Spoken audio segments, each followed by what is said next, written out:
2025 চনে সকলোৰে বাবে কঢ়িয়াই আনক সুখ আৰু আনন্দৰ বতৰা। সকলোৰে বছৰটো ভালেৰে পাৰ হওক তাৰে আশা কৰিছোঁ। বছৰৰ প্ৰথম দিনাখনেই আমি ফুৰিবলৈ বুলি আহিলোঁ মোৰ সৰু পেহীৰ ঘৰলৈ। এয়া পেহীহঁতৰ ঘৰত চাহ জলপান খোৱাৰ পিছত আমি পথাৰলৈ বুলি আহিলোঁ, কাৰণ পেহী ছোৱালীকেইজনীয়ে ওচৰৰ ছোৱালীকেইজনীমানৰ লগত মিলি পথাৰত বনভোজ খাইছিলে। মোকো খাবলৈ কৈছিলে, মই পিছে নহয়, মই ইমান বছৰৰ মূৰত আহিছোঁ যেতিয়া মই ঘৰতে ভাত খাম বুলি ক'লোঁ। তাৰপিছতে এয়া তাহাঁতি এইফালে চাহৰ যোগাৰ কৰিছে। চাহ, মাছ, মাংস সকলোখিনি তাহাঁতি গোটাইছে ছোৱালীকেইজনীয়ে মিলিয়ে। নিয়ৰক মই কৈ আছোঁ, দেখিছা আগতে আমি এনেদৰে পিকনিক খাইছিলোঁ, তোমালোকেতো এইবোৰ পিকনিক দেখিয়ে পোৱা নাই। সি কৈছে এনেকৈও মানুহে পথাৰত খায়নে? মই বোলো অঁ, আমি সৰুতে 5 টকা 10 টকা তুলি ঘৰৰ পৰাই চাউল দাইল তুলি পেলাই খাইছিলোঁ। আজিকালি অকণমান বেলেগ হৈছে, কাৰণ ইমান কম টকাত একো বস্তুৱেই কিনিবলৈ নাপায়।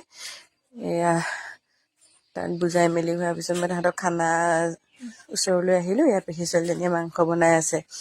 মই অকণমান ভাতকেইটাত সহায় কৰি দিলোঁ, ইমান ধুৱাইছে, বতাহ মাৰিছে। তাৰপিছতে এইফালে মাছৰ পেটুও ভাজিছে, মাছ ভাজিছে, মানে সৰু বনভোজ যদিও সকলোখিনি যোগাৰ কৰিছে তাহাঁতি। একদম ভাগে ভাগে বনাই আছে। মোক কৈছে মাংস টেষ্ট কৰি যাব লাগিব দেই। তাৰপৰা এয়া পেহী ছোৱালীজনীয়ে ধুনীয়াকৈ মাংস বনাই আছে। এই বনভোজটো আচলতে মাদকতা বহুত বেলেগ। এই বনভোজটো নাইকিয়াই হ'ল আজিকালি। আৰু একেটা চুবুৰীতে সমবয়সীয়া যদি কেইবাটাও ল'ৰা ছোৱালী থাকে, এনেদৰে খাবলৈ খুব ভাল হয় মানে। এয়া মামাহঁতো আহিলে পথাৰলৈ, তাৰপৰা মাংস হ'ল, তাই মোক মাংস অকণমান টেষ্ট কৰিবলৈও দিলে। এয়া খুব ভাল লগা এটা দিন পাৰ কৰিলোঁ। গাঁৱৰ পৰিৱেশত আচলতে খুব ভাল লাগে মানে মানুহখিনি মিলা প্ৰীতি দেখি।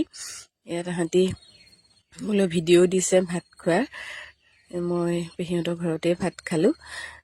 এয়া আমি তাৰপিছত ফটো কেইখনমান তুলি আৰু ঘৰলৈ বুলি আহিলোঁ। খুব ভাল লগা এটা দিন বছৰৰ আৰম্ভণি।